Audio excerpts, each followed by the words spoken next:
Team India vice captain శుభం Gill one day ఫార్మాట్లో తన అద్భుతమైన ఫామ్ను కొనసాగిస్తూ ఛాంపియన్స్ ట్రోఫీలో బంగ్లాదేశ్తో జరిగిన మ్యాచ్లో సెంచరీ సాధించాడు.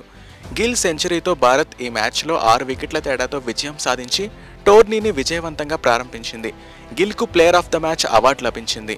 భారత బౌలర్లు బంగ్లాదేశ్ను 228 పరుగులకే పరిమితం చేయడంతో కీలక పాత్ర పోషించారు.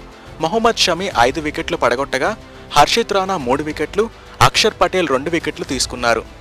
బంగ్లాదేశ్ బ్యాటింగ్లో తౌహిద్ సెంచరీ చేయగా జాకిర్ అలీ 68 పరుగులు చేసి అర్ధ సెంచరీతో రాణించారు. లక్ష్య ఛేదనలో భారత్ ఓపెనర్లు శుభారంభం ఇచ్చారు.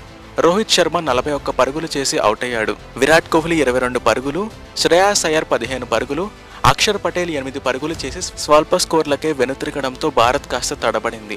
అయితే శుభం గిల్, కేఎల్ రాహుల్తో కలిసి ఇన్నింగ్స్ను ముందుకు నడిపించారు. గిల్ తన సెంచరీ పూర్తి చేసుకోగా రాహుల్ 41 పరుగులు చేశాడు. చివరకు భారత్ 46.3 ఓవర్లలో 4 వికెట్లు కోల్పోయి లక్ష్యాన్ని చేరుకుంది. బంగ్లాదేశ్ బౌలర్లలో రిషద్ 2 వికెట్లు తీశాడు. ఈ విజయంతో భారత్ ఛాంపియన్స్ ట్రోఫీ పాయింట్ల పట్టికలో 2వ స్థానంలో నిలిచింది. భారత్ తదుపరి మ్యాచ్లో పాకిస్తాన్తో తలపడనుంది.